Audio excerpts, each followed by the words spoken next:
It's a Guy Jeans podcast.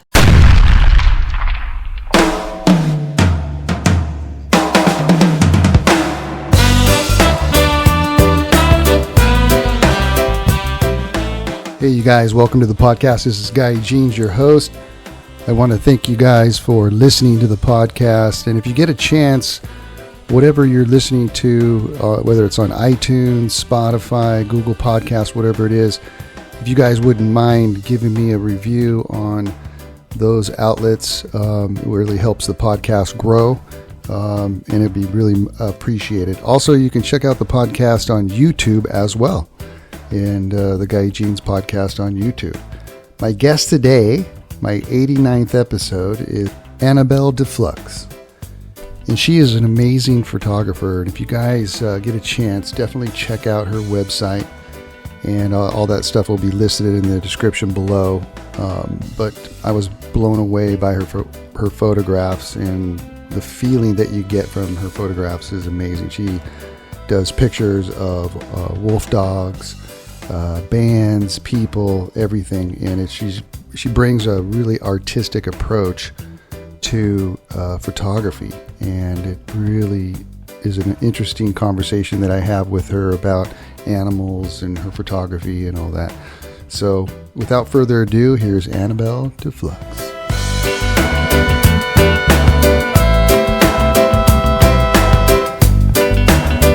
Hi, Anabel.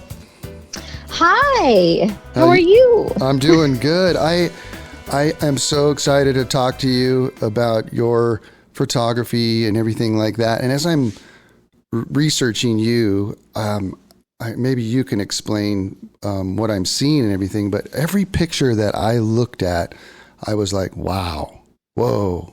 I mean, expressions like that, every single one of them, I was like, wow, this girl is talented.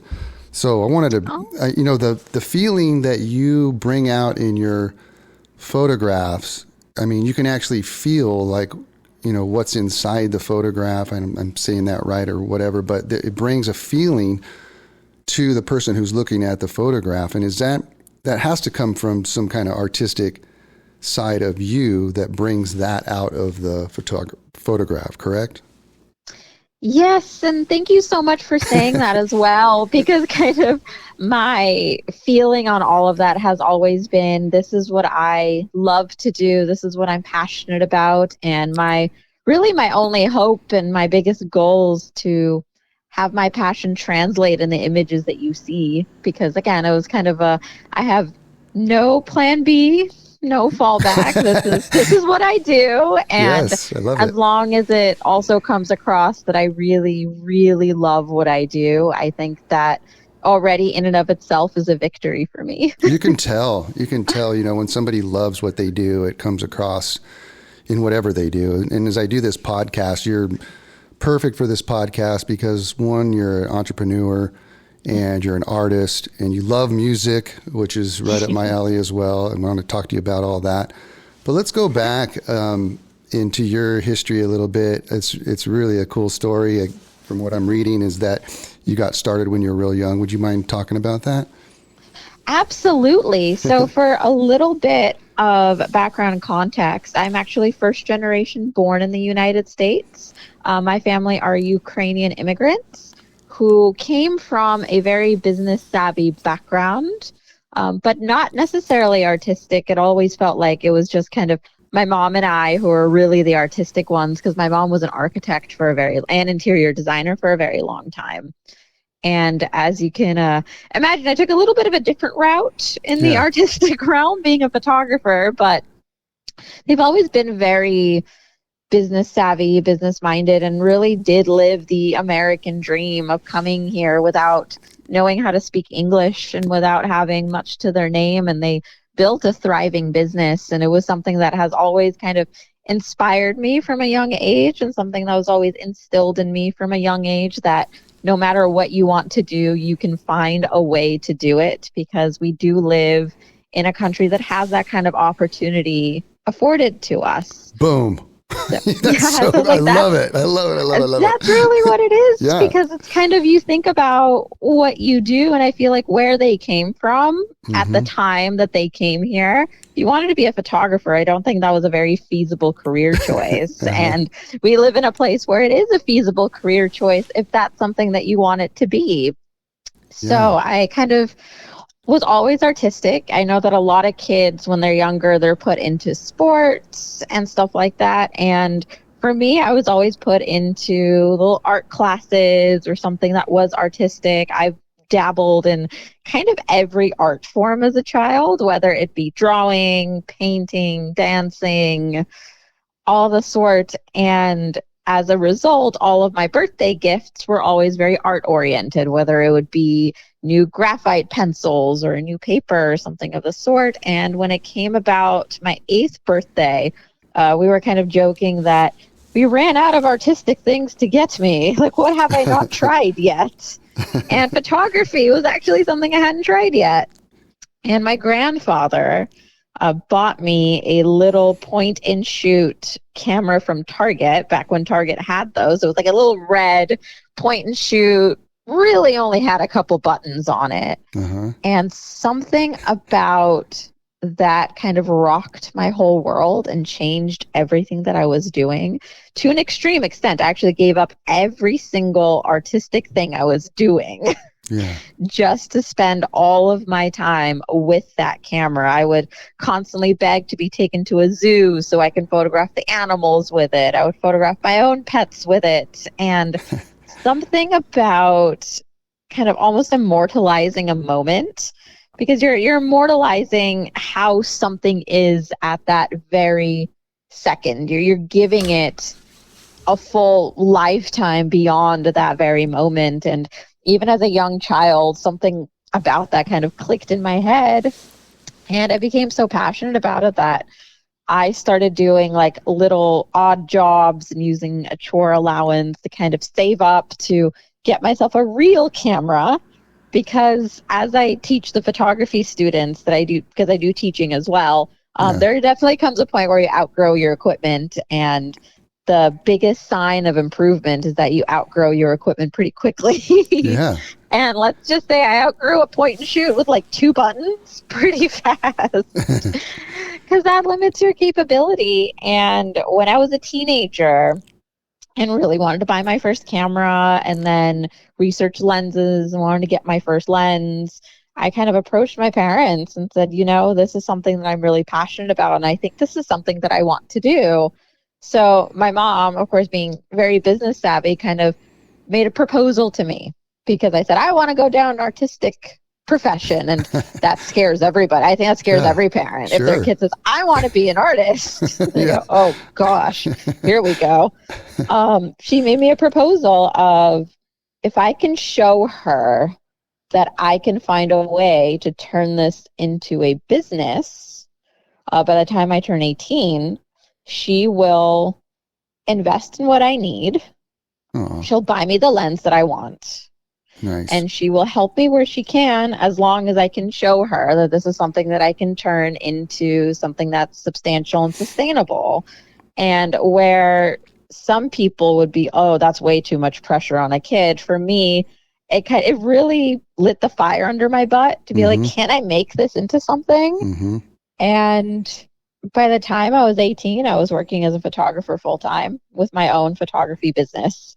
So I found a way to turn it into something. That's so awesome. It's so nice to have a parent or parents like that actually push you to motivate you to do that, you know?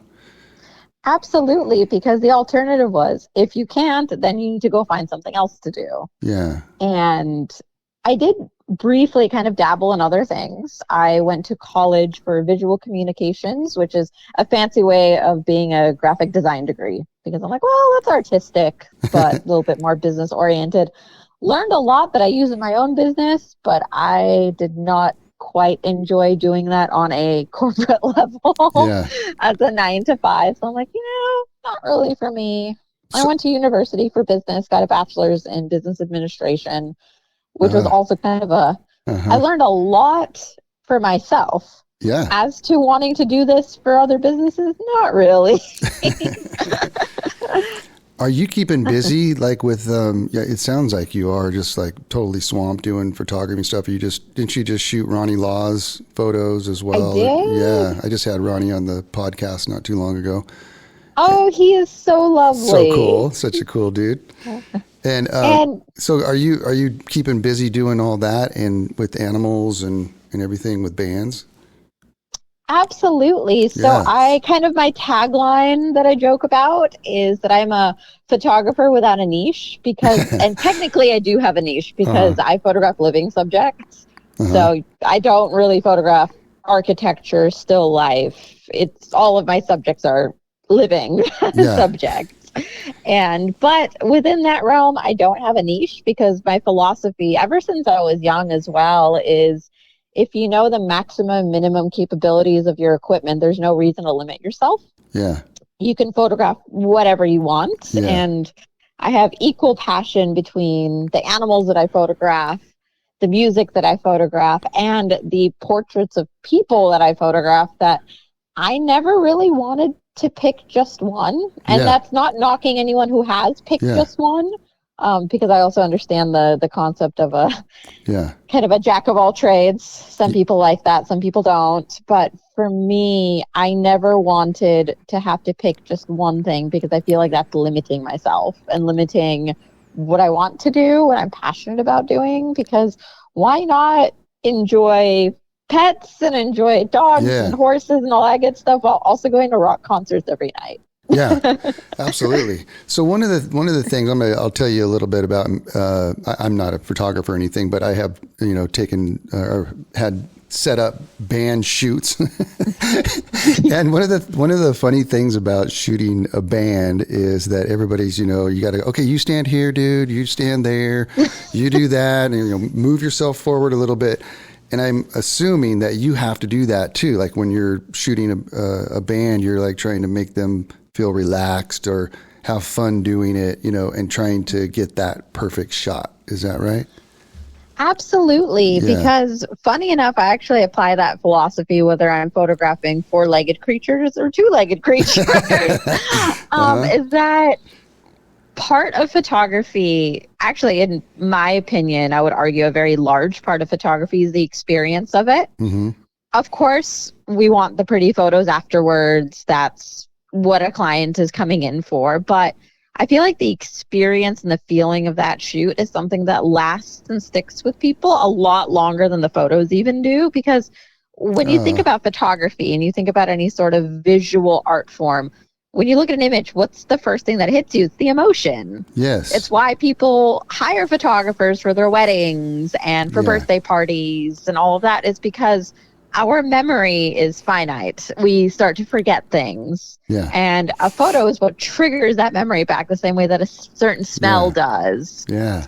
And because of that, you always do have to keep in mind that it's the experience of that shoot that's going to be the first thing that hits somebody when they look at that image. So I've always believed that the experience of that shoot should be just as positive as the end result, which, funny enough, a lot of that also came from animal photography because the concept of photographing an animal is that they have no idea what you're doing.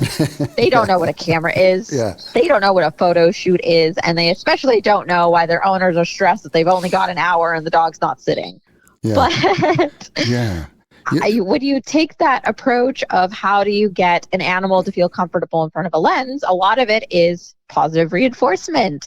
Treat them, tell them they're doing really, really good, build this entire kind of day and feeling and emotion around them being stoked that you're there. Because a lot of the animal clients that I shoot, I've been shooting them yearly for like a decade or more. Like I've seen animals go from tiny little puppies to senior dogs. I've been photographing them so much. And my concept of that was, well, if I can make sure that every photo shoot is a really, really fun, positive experience for them, then the pet gets really excited to see me every time we do the shoot. And you get those kinds of images. And if you were to translate that to human photography, it's the same thing. Because I personally, why I'm behind the camera, not in front of it, have not always been very comfortable in front of a camera. And I know how it feels when a photographer is not giving you that comfort level and they're not kind of giving you that positive reinforcement and that feedback that you're doing good, because your confidence really is kind of shaky in front of a camera because it feels so permanent. It feels so life or death in that very moment, even though it's not. We're shooting on digital. You don't like the photo, you delete it. I mean, it's not that big of a thing, but it has that concept of feeling like a big thing. So a lot of the time when I walk into a shoot with a person, I try to keep those same concepts that I kind of ring through with my animal photography of, you know what, let's make this fun. Let's make this lighthearted.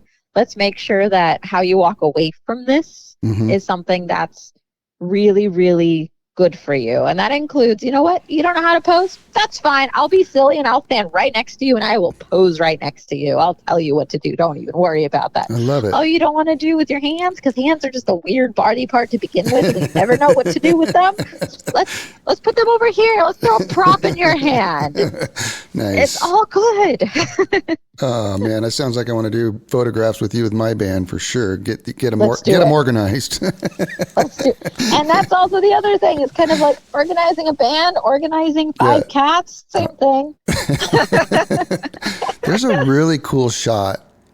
You have this gal sitting on a bench and she has her dress kind of spread over the bench, and then there's I think it's a fox that's sitting on the bench with her. Oh my God, that's just so cool.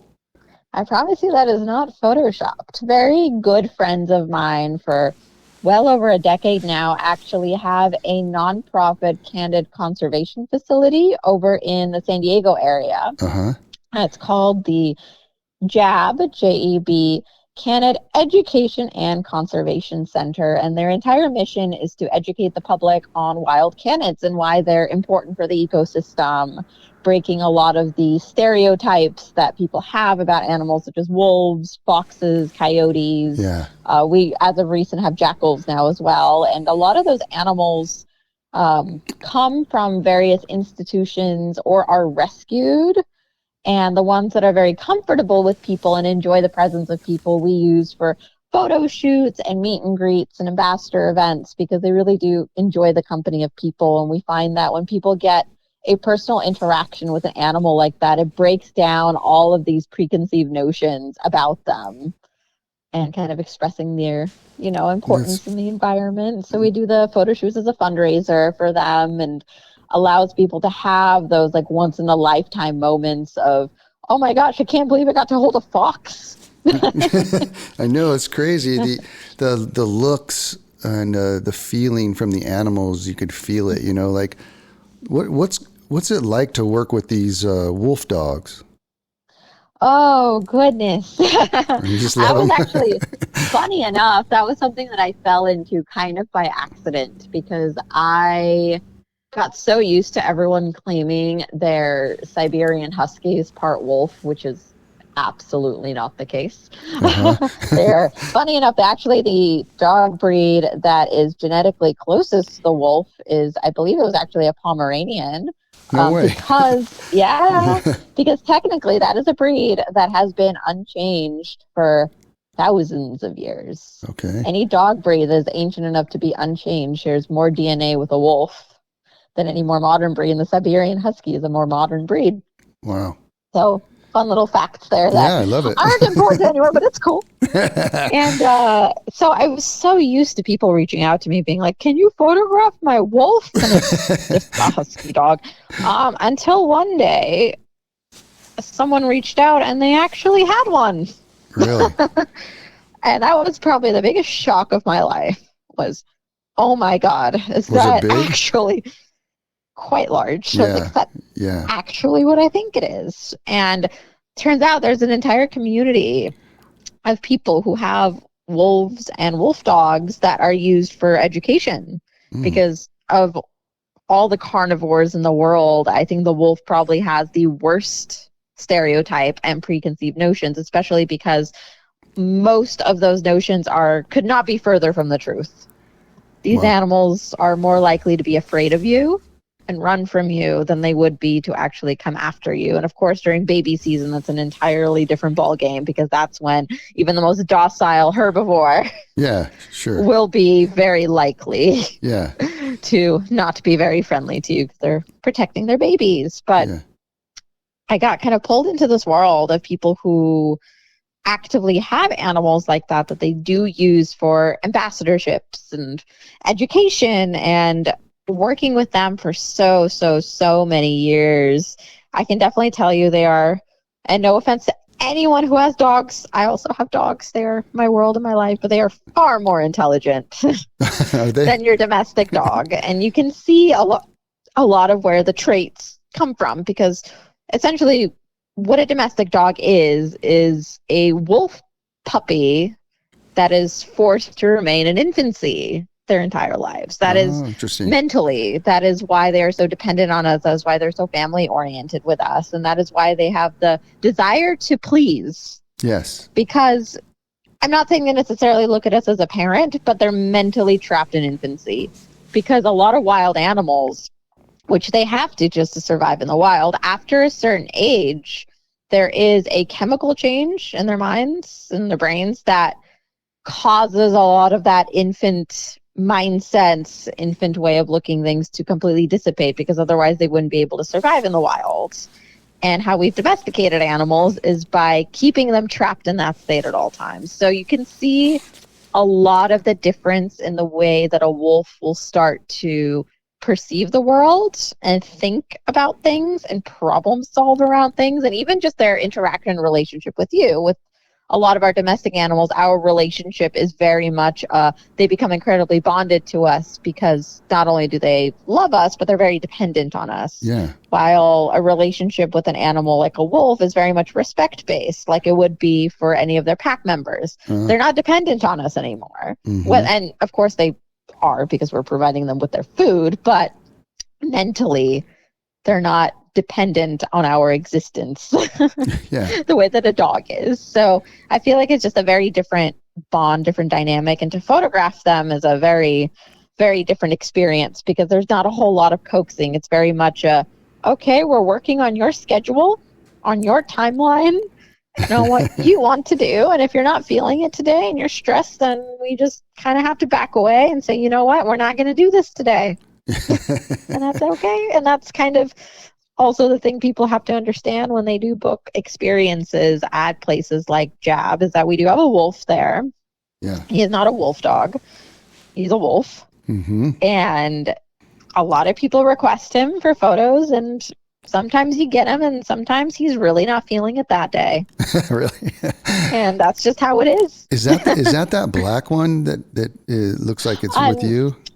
No, that one's an actual wolf dog. He's about, we consider him a mid-content. He's about half and half. Okay. He actually just moved over, him and his owner just moved over to Colorado to a wolf sanctuary out there.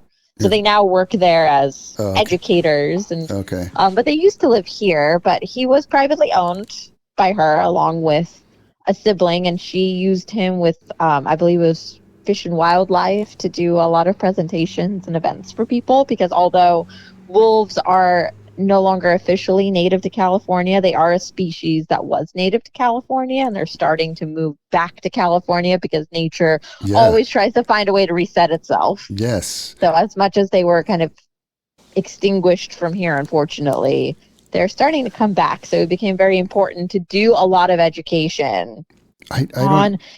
don't know if you heard, but the wolf pack has moved into our area, up here in the Kernville area in the Southern Sierra. Amazing. Yeah, gray wolf just right up the road from us, about 25 miles up, and they've been spotted up and around the Sequoia National Monument up by Ponderosa and all that. It was kind of cool. Anyway, sorry to interrupt you. No. I think that is amazing, because I don't know if you saw that kind of like viral short documentary that was going around on how Yellowstone National Park changed its entire ecosystem when the wolves got reintroduced. Yeah. Yes, I did see that. It's amazing. Yeah, that's nature resetting itself. All the way down to the fish. It was pretty crazy. Yeah, it was pretty crazy. So that look that you even say it. I was reading a quote from you. To look into to connect with a wolf by looking into its eyes is an amazing amazing thing, basically what you said. What's it like looking into them? What do you mean by that? So I feel like it's an honor to begin with, because Sure. looking at any animal straight in the eye like that Yeah. can be a very dangerous situation. Yeah. Looking at animals straight in the eyes can be a very challenging thing, because that is essentially you challenging them, because that's how they communicate with one another. We're used to dogs communicating more verbally. Yeah. They bark, they whine, and wolves do have verbal, essentially, not necessarily command, but like verbal cues and whatnot, but they're much more body language oriented. Oh, okay. So staring them straight in the eyes is very much, especially if they don't know you, is very much a challenge. Okay. And that's where you get into a lot of situations, which, of course, with photo shoots with them and stuff like that, it's always the hardest thing to tell a client, being like, do not look at the animal. Like, it's very hard. All you want to do is look at them. Do not look. Yeah. And do not make eye contact, because they do not know who you are.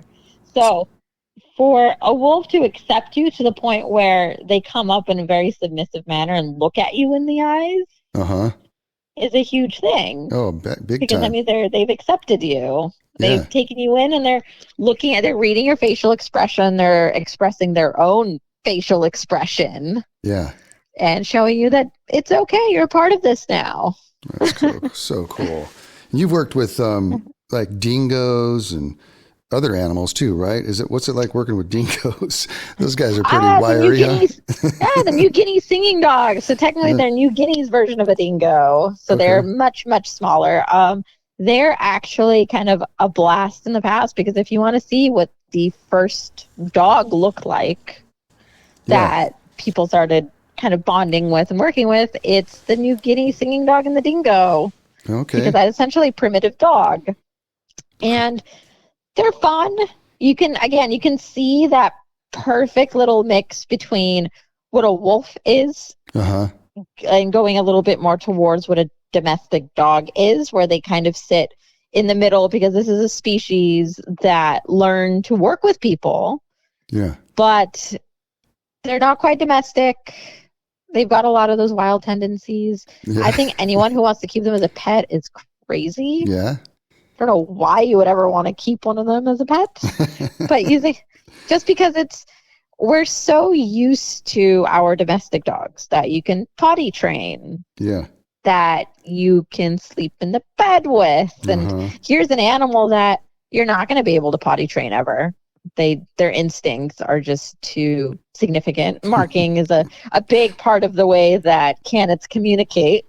Yeah. And with our domestic dogs, we're just like, no, you can't do that, Fido. And they get it. They're like, oh, I can't do that in here. I can only do that outside. Good luck trying to teach an extremely, extremely primitive species that marking the couch inside is not something you're allowed to do. Right. And you've worked with tigers too? I did, very briefly. What's that like? I think they're very cool animals, but I gravitate more towards canids, simply because, like your domestic feline, they're very subtle. Like if you watch a cat, and our domestic cats have adapted to be a lot better at communicating with us. Because, for example, the meow is actually something that domestic animals do. I think is the common knowledge now, that they meow because we respond to it, not because they have to. While dogs are just talkative because they're dogs. But with cats, it's kind of, they've gotten a lot better at communicating with us. But do you still notice how subtle they are when they're mad? And why a lot of people are like, I was just petting the cat and all of a sudden turned around and dug its claws into my arm. And it's because it had a very subtle tick that you didn't catch. And now imagine that as an animal that communicates in an even more subtle manner that is significantly larger. And if a tiger decides to dig its claws into your arm, you might not have an arm. Versus a cat. Totally, yeah. Being one of those situations where I still have my arm, it's shredded, but it's still on me. Versus a tiger, it's a little bit more than shredded and probably not still attached to you. Yeah.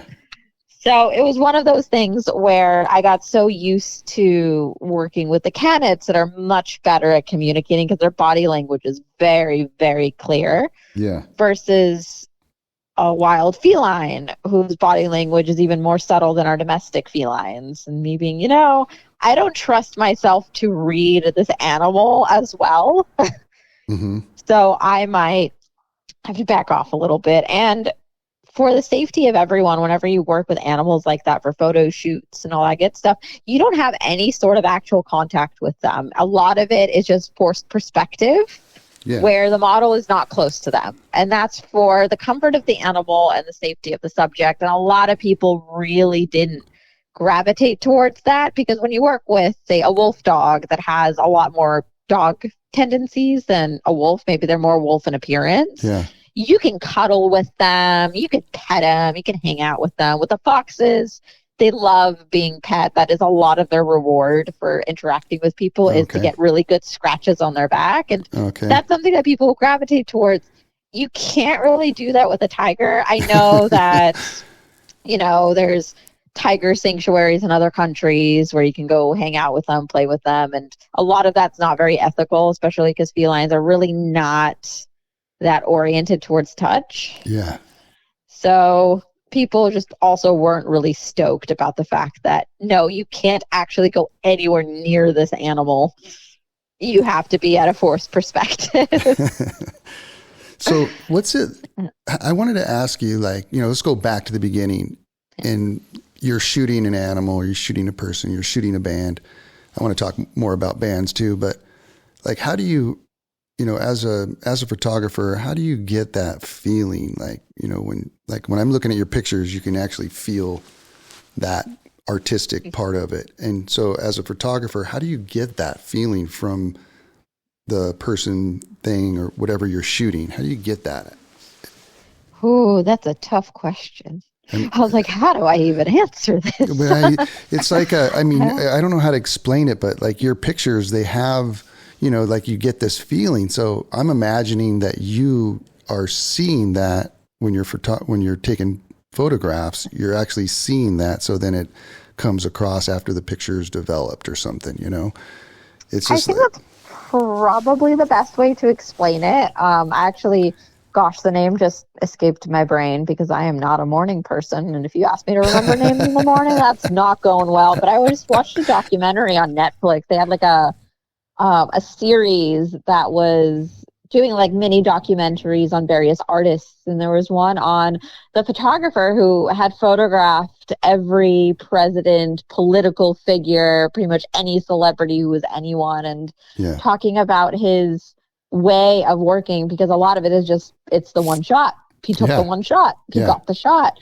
And much of that really is finding a way to connect with your subject in that very moment. And that documentary and the way that he talked about it and the way that the kind of biographers were talking about him and his subjects were talking about him, he found a way to relate to everyone in front of his camera, whether it was photographing the president of Russia to photographing the president of the United States. You find a way to connect. And that's how we got that moment. And I feel like that was explained so much better than I could ever articulate. No, that's perfect. Which is, you find a connection. And whether it's an animal or a person, you find that connection. And I feel like with animals, I always give them the opportunity to check me out and get to know me. I genuinely, I teach this in my pet photography workshops as well, is that I legitimately put my camera on the ground and let the animal come over and check it out. I want them to know what this is. Oh, cool. I want them to see it, and I want them to know that this isn't something that's terrifying. Yeah. And a lot of that idea came from the fact that when I started doing photography, I was volunteering a lot of time at local animal shelters, which are the most difficult animals to photograph because they come in terrified for right reason. They're so skittish. They don't know their entire world is kind of uprooted. And finding ways to make them feel comfortable and to make them feel safe is what brings out the best part of their emotions, because the moment anyone is comfortable, and it's the same for humans, that's when you get that moment, and that's when you can get a bit of that personality coming out, and that's when you can get a lot of that connection. I find that much of the way that we relate to images is through the eyes. Yeah. Because that's the way we communicate. If we break it down, when you're meeting someone, when you're communicating with someone, you're looking them in the eyes. If you're uncomfortable with someone's presence or you're uncomfortable being there socially, you're not looking them in the eyes. Yes. So we connect that way, which is why I feel like a big emphasis in what I do and a big emphasis in any photographer that's really successful at what they do is making sure you capture the eyes correctly and making sure you capture that moment in the eyes, because the facial expression can do whatever. It's the eyes are kind of what's telling you the truth of whether someone's comfortable in that moment or not. I have to say that's probably what I connected with your photography were the eyes, without a doubt, on the animals and the people, and you can feel what they're feeling. Do you think that's coming across right? What I'm saying there? Yeah, and I appreciate that so much. I'm like, oh gosh, I'm getting so many compliments. I don't know how to handle all of it. Hey man, you're good. It's obviously obvious. Okay, let's talk about how you go about taking photographs of bands. And how does that go down? And what's that like? Because there's so many different personalities you're dealing with, talking about animals. I think my animal photography prepared me really well for working with people. Yeah. How's that? Do you have to do you just go right into the session, or do you kind of just hang out for a bit and kind of get to know them a little bit? And then how does that go down? I feel like it's very much feel the situation out. And the reason that I state that is because even some of the, as I joke, even some of the biggest bands in the world may not actually enjoy the photo shoot part of what they do. And funny enough, actually, more often than not, the people in front of my lens are like, ugh, I hate the photo shoot part of this. This is like one of those necessary evils. Yeah. I don't want to actually do this. And I always take that as a challenge accepted to make it the best experience they've ever had. That's always my goal. And whether or not they walk away feeling that way, at least I tried. Yeah. But much of it is I want them to have a good time, because if you think about it, music profession, it's something you get into and as you know, as a musician, it's something you get into because you have a love for it as well. Sure. It's something we can connect on, because I also joke that no sane person would ever get into any artistic career unless they really, really love it. And that's also what kind of weeds out who maintains in it and who doesn't. It's kind of like, so how much do you really love this? Yeah. And I feel like that's already a foundation point to connect to someone with. Whether they like the photo shoots or not, it's immediately hey, we're both kind of insane because we decided to do this and this would be a great idea to do. And we do it because we love it. So that's already our foundation point to have a connection on it. Sure. And then it always follows with, well, if they enjoy being in front of the camera, it's like, oh, let's just dive right on in. Let's do this and that. And if they don't enjoy it, I go, you know what, let me talk through what I'm doing, explain it to you. Tell me a little bit about your life story, or tell me about something that we can relate on. And I always avoid doing the stereotypical questions of so tell me about how you picked your band name. It's like, it's not an interview. Yeah. Let's just talk about hey, I have a cute little 10-pound dog. Do you have any pets? Yeah. And just really try to bring it out and make it a little bit less oriented on, you're a band, you need to pose like a band, start crossing your arms and doing the I look really hard pose. And more of a, tell me a little bit about you, and then we'll just kind of fit the band shoot in there. And granted, this sounds like an incredibly long process, and most bands have a very short window. So it's not, I think explaining it's taking longer than the actual process of how quickly all of this kind of runs. It's a small talk, but more genuine, authentic small talk, and not just, oh, how's the weather today type of a thing. And that kind of, you connect with them a little bit better, and then you quick shoot. I mean, my photo shoots are very fast. I'm a very quick shot. I feel like the second that I feel like someone's comfortable or ready to go, it's like, bam, bam, we're done. That's why there's always the joke of you spend 3 hours getting ready for a 10-minute photo shoot and then you're done. but that is kind of the case, especially in music photography where everything is incredibly fast paced. Yeah. I offer all sorts of music photography, whether it's doing the promotional sessions, album art, social media content, live content, behind the scenes, all that stuff. And oftentimes we try to squeeze all of the above in a single day. A band's in town, they're touring, and they happen to come to Los Angeles or Dallas or Vegas, all the places that I call home, funny enough. Because that, to make it even more confusing for everybody, I call 3 places home, not just one. But wherever they end up coming, and I am currently at that home, and I'll pop in, and I'm like, okay, we're going to do like 30-minute promo shots, and then you can go eat or do whatever. And then when you come back, let's get all these behind the scenes things, because social media really loves backstage content, all that good stuff. Right. Then we'll do the live stuff. And then afterwards, we'll photograph you with your buddies, because social media also loves that kind of content, and send you on your merry way. And all of that is just in bursts, because you equally don't want to take away from the show. Yeah. It's another thing that I find is very interesting about specifically the photo industry and music, is that much like music industry as a whole, there's a lot of ego involved. And I get it. Sure. We all have ego. I have ego as well. Anyone who says they don't have ego is lying. But there's a lot of ego involved. And I think the best way to even just approach music photography as a whole, and the way that I try to approach my sessions, is to be very humble about it, because at the end of the day, and this is no diss towards the industry that I work in, because I would never diss my actual job, but photographers aren't the most important part of a concert. They're also not the most important part of a day-to-day for a band. Yeah. Because the most important moving factors for a band is the people who make the show happen. Yeah. Whether it's their techs, their managers, the venue, the audience, all of that is significantly higher up on the priority scale than a photographer, because what we're doing is documenting.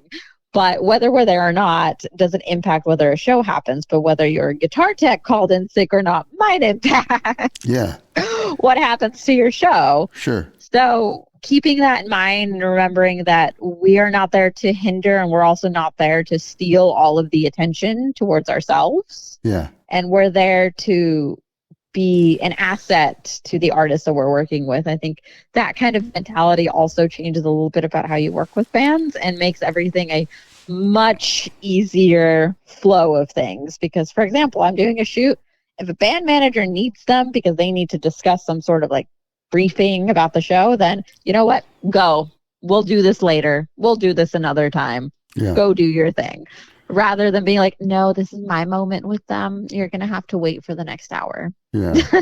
You know, what's interesting, what you said there, that the photographers, kind of last on the list there, or whatever. But the interesting thing about you and your photography is, and you said it earlier, is that's what lasts. And I find like when I go see a concert or a show, and I'm listening to the music, but I'm also, I remember the feeling that it brought me, right? And it's the same thing, like, you might be on the last down the list, but you're the one that they're going to remember. Yeah, and there are some cases where bands don't want any photographer except their own photographer, which means that the fans at that point, whether they're at that show or not, are kind of reliant on the one photographer to either bring them back the memories that they've personally experienced, or shown the fans that weren't able to attend that show for XYZ reasons, and make them feel like they were a part of it in some capacity. Yeah. So that's why it's difficult concept to navigate, of like, how do I express that photographers are kind of lowest on the totem pole, but at the same time they're extremely valuable. Yeah. So it's like that balance of, you're not necessary for the show to happen, but you do still have a value. I think it's just finding exactly where you fit into that picture and how you fit into that picture. Some of those live shots that you've taken, bands and stuff are amazing. You can just feel, like I keep saying feeling, but you can feel like what they're feeling, That's so cool. Oh, thank you. mean, I think a lot of that, really, honestly, a lot of that is more compliments to the audience because, and I think that is the perspective shared between a photographer who doesn't play any sort of musical instrument, doesn't have musical talent, to someone who is on that stage, which is, if the audience is giving you something good, the performers are feeling good and they're giving it back to the audience. And then as a photographer, I feel that energy too. And it gives me subject matter to photograph. Engage with the audience. I even tell some of the newer bands that book me, they go, you know what advice do you have for like good pictures on stage and da-da-da? And I'm like, the advice I have is forget about me and focus entirely on your audience and engage with them. Get them pumped. Interact with them, because some of the most significant shots I feel that I capture, whether I don't know whether people see them that way or not, but just for me, the most significant shots are the ones where you see a band member reach out into the audience and all of their hands are reaching back and you just see that moment of connection. Yeah. Because at the end of the day, why do you kind of like, to turn this interview around on you, why do you perform? Why do you do music? It's the people who listen. Exactly. You know, one of my favorite things to do is write songs and then play them for the audience and see their reaction. You know, that's like my favorite, and seeing if they dig it or, you know, not really, or whatever it is. You know, it's just that feeling of like presenting the art to the audience. And I'm sure you get that same feeling when somebody says something about your photography. I think so, but you said it so much better than I could have. You know, I'm really, you're so easy to talk to, and it's been amazing. And if people want to see your stuff or even hire you, where do they go?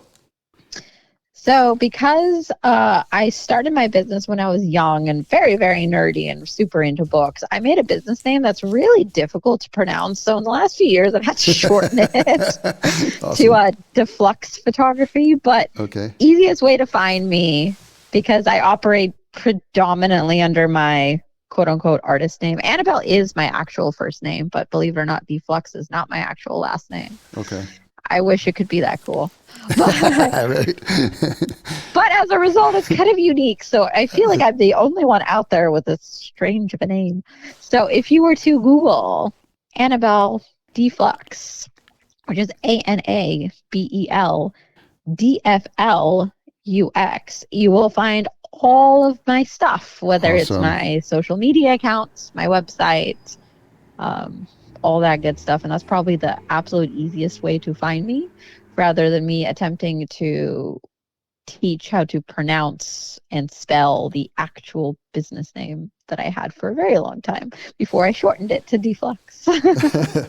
So go there, and you could just Google that and they'll find you there. Yep. And then I saw a really cool video that you did too up on YouTube. And is that your YouTube channel where I found that? I officially don't really have a channel because I don't really have any of my videos on there. I have a YouTube channel page that documents all the videos that I've done for dealers, companies, because I am a Sigma ambassador, and Sigma Corporation of America is a lens company. They make optics, and I've been using their lenses for decades now. So they have really been the forefront of pushing the education that I do and providing me with these incredible opportunities to educate photographers on what I do and help them accomplish their goals as well. And through them, we partner up a lot with various camera stores and dealers, and that's where those events come from. So I decided I actually needed to open a YouTube channel just so I can have playlists where I can document all the actual events that I've done that had been recorded. So you can definitely, again, search my name. YouTube will pop up and you can see the playlists that have all of the events that I've done for dealers. A lot of it is a ton of free education because we believe in education being accessible for everyone. Yeah. So you can pop on there and listen to me blab about stuff that I like to do. Maybe you find it interesting, maybe you don't, but all out there. That's awesome. I'm gonna hit you up with my band, the Stoneflies, and get a shoot going with you. It'd be awesome. Let's do it. All right, that sounds good. Let's do it. Well, thank you so much for being on my podcast. I learned a lot. I love talking to you. You're amazing. You're super talented. And can't wait to do a photo shoot with you. Oh, likewise. Thank you so much for carving out this time to have me on. Heck yeah, no problem. So I fun. love this. And photo shoot time, let's do it. Okay. We'll do you'll prep for about 3 hours. We'll do a 10-minute shoot, and then we'll just go hang out the rest of the time. Perfect. Sounds amazing. Well, thank you so much. We'll talk soon. Sounds good. Okay. Thank you. Bye-bye. Bye. With everything going on in the world today, right now could be the best time ever to diversify your retirement savings with precious metals like gold and silver. I just bought some precious metals myself, and I got them from the top-rated company Goldco. They couldn't have made the process easier, and their customer service was impeccable. Goldco has helped thousands of people just like you and me place over $2.5 billion in gold and silver. They're rated A+ by Better Business Bureau. They've earned over 5,000 five-star reviews. They're a 7-time Incorporated 5,000 winner. And that's just mentioning a few of their accomplishments. There's plenty more. Right now, for my listeners, they're offering up to $10,000 in bonus silver. You heard that right, up to $10,000 in bonus silver, but only while supplies last. Go to goldco.com/guy to learn more. That's goldco.com/guy. Diversify your savings with gold and silver today at goldco.com/guy. It's a Guy Jeans podcast.